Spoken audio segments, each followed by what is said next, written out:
Okay. Yep. I think this will be better. All right. Yep. Hello. Hello.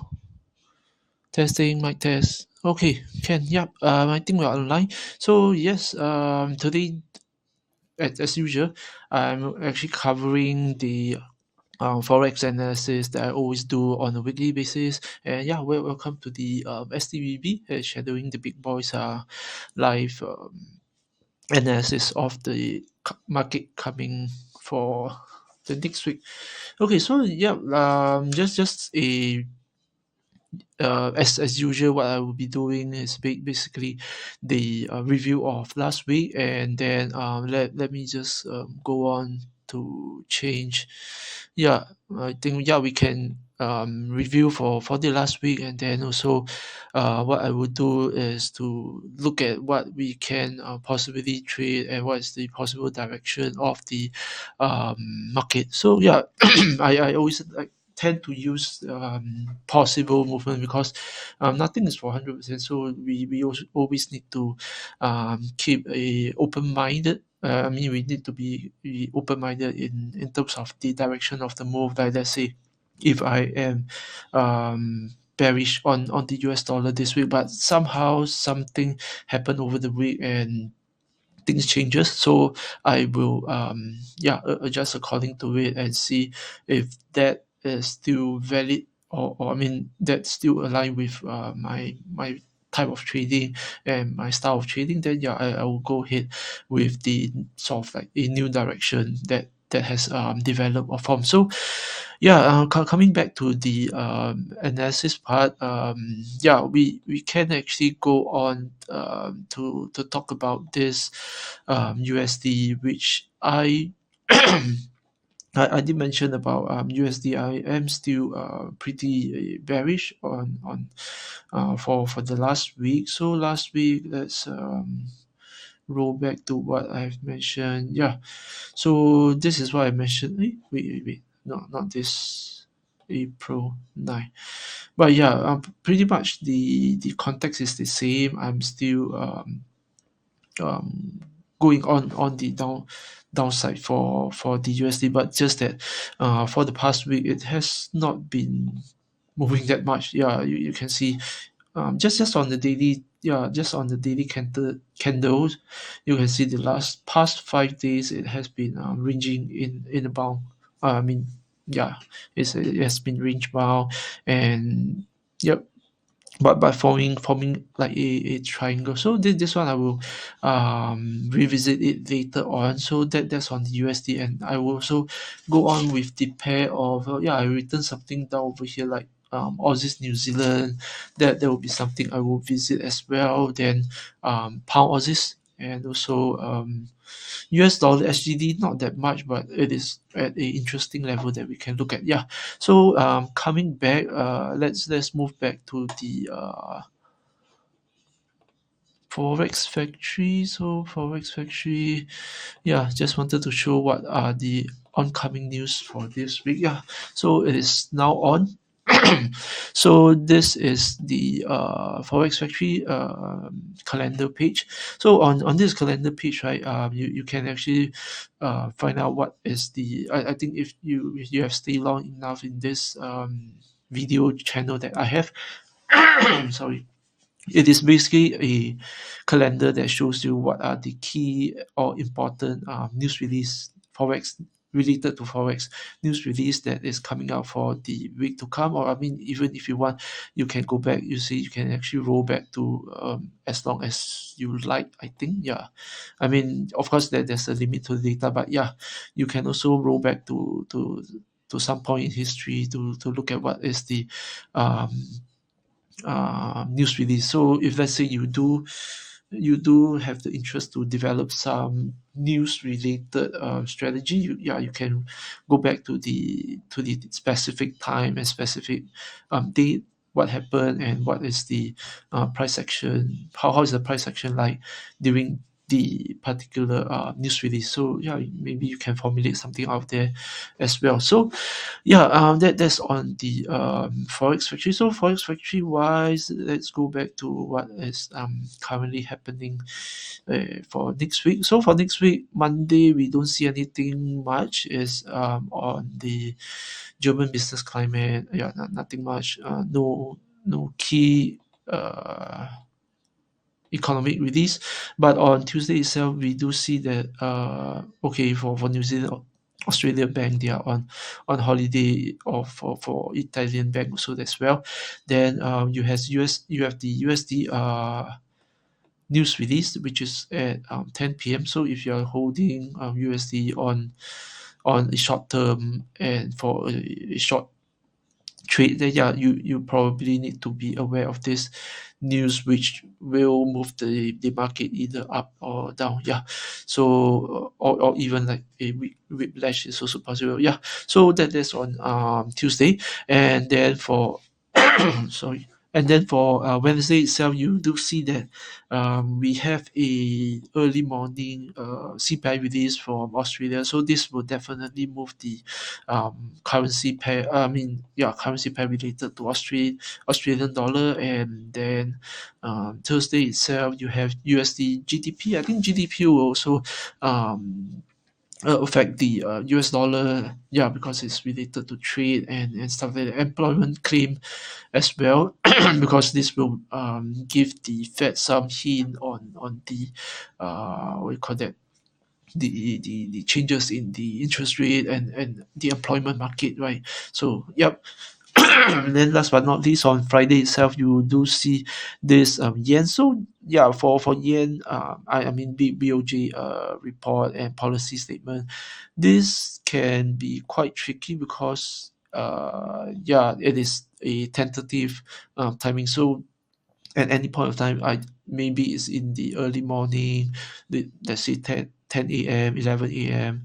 I yeah, it will just release out of the blue. And then maybe that's something they wanted to do, so to prevent people from manipulating the currency. But yeah, in any way, this is something you need to take note, and it will definitely move the um, yen in the next week to come. Okay, yeah, because of something the governor mentioned about for yen. Yeah, so if you are trading yen, then do take note of this on Friday. Then yeah, the usual night time, you have Canadian news, and then this yeah, and employment cost index, that's on the high impact as well. So that's on the forex news. And let's roll back to the, give me 1 minute. Ah, yeah, let me go back to the chart. Okay, so yeah, this is on the chart itself. So yeah, like I mentioned on the USD. So for USD wise, and also yeah, and to add on, if you wanted to find out more about the trading ideas that I have, like USD, or on the Aussies New Zealand, or on the EuroCAD, you can do so following my ideas in my main page. Or if not, if you want to have a bit more elaboration on yeah, how you can analyze the market and things like that, then yeah, you can follow this video channel, and to understand more about you, it basically can yeah, see how it can benefit you. So yeah, for the USD, I am still bearish on it. And then looking at this is a consolidation. So either a break away from this consolidation will let you know the exact direction, or yeah, the intent of the market maker, where they want to push the market to. So yeah, I'm still inclined to it on the downside. But of course, do keep in mind that this is a key support zone for the USD. So breaking this also will translate to a major indication for the USD strength, right? Okay, so there's that. Yeah, so uh, I'm still bearish. Reason being also because of what you can see on the euro. So euro wise, yeah, this is, yeah, this doesn't matter. Yep. So it did break down. Let's say if you're on the 1 hourly, it did break down from that to have a correction, which ends up to be like a what do you call that, a triangle. So this triangle is sloping up, or you can see this is also a triangle that is yeah, is accumulating in momentum. So a break away from that will actually show sign of bullishness. Maybe the market is waiting for something, or maybe it's just last week being a quiet week. So yeah, it is just going sideways over here. Okay, so yeah, on the higher time frame, there isn't a clear indication of it um going up or going down. But yeah, if you are um a bull on the I mean, if you are bearish on the USD, you would have also long when it just pull back and stuff like that. So yeah, depending on how you look at the market. So yeah, for next week, likely looking at the push up, and then yeah, continue with the thesis that we have of USD being bearish. So for pound wise, pound, yeah, I will be looking at this level to it's likely going to be a flip zone. Yeah, it's like a double top, or you can call it a cup and handle. But it tend to be a reversing one over here. So yeah, something like this. If this were to break this support area, then in terms of the midterm, it might be heading downwards for pound dollar. But this is also tied to the USD. So yeah, we need to look at how the USD is going to perform, right? Yeah, so that's why, and in the first place, I always will be looking at the USD chart. What is the direction? Because for USD, it can be affected by, but of course, it's always the most mostly correlated to the euro USD, but it also get affected by pound dollar. I mean, pound, Canadian dollar, Aussies dollar, New Zealand dollar, all the majors basically. But yeah, of course, the majority proportion is coming from the euro. So yeah, once you actually get the direction for euro and the strength of euro, yeah, technically you can relate how USD is gonna perform.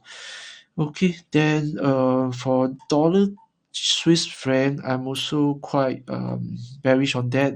I mean, bearish on this, basically meaning that um Swiss franc will be stronger, and in fact, Swiss franc is the I would say the strongest among the pair. So if USD is to turn weak, then probably you are looking at of course shorting this dollar Swiss franc. Okay, so that is on the dollar, or rather the majors.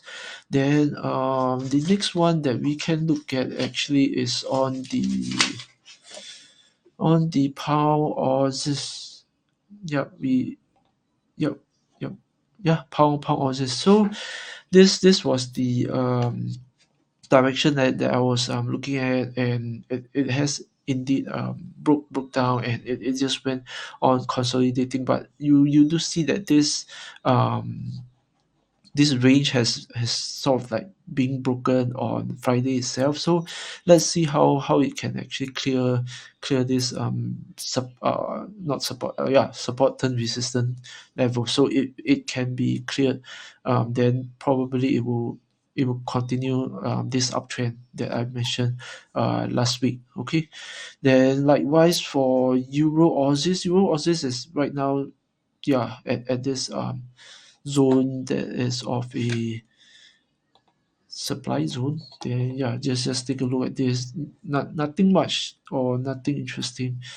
I find it's just that if you were um if you were what you call that, bullish on this euro or this, you would have yeah go on long over here.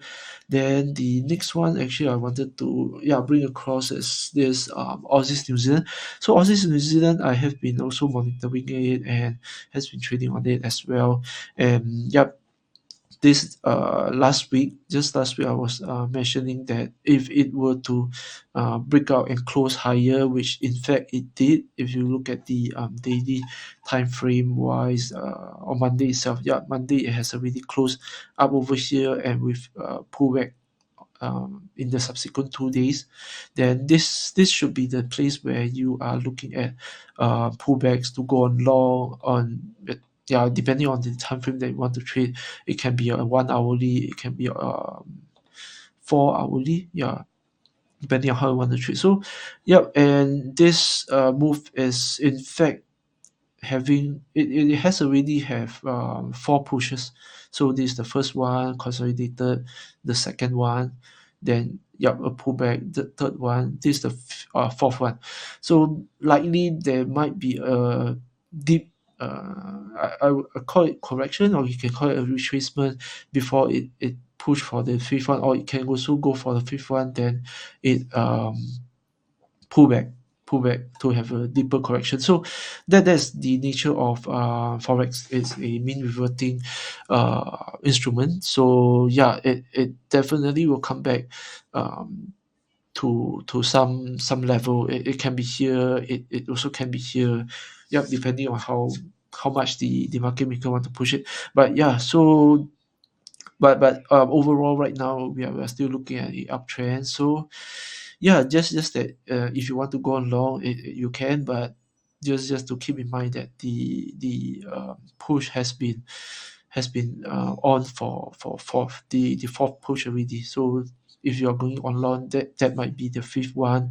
You can go back in time to look at the pattern, or you can look at the wave that's formed. So usually on for a good trend, 4 or 5 is decent, but after that there will be correction to come. Just look at this also. This example one, the first push, then the second one.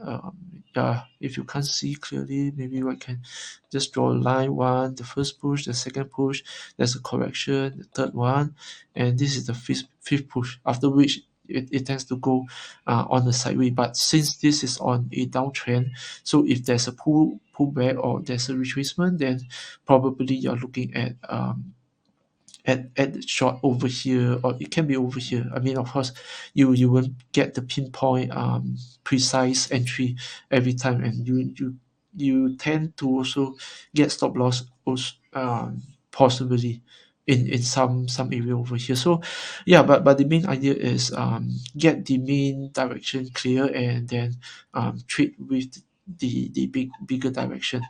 If that's how your style is. Okay, so likewise over here.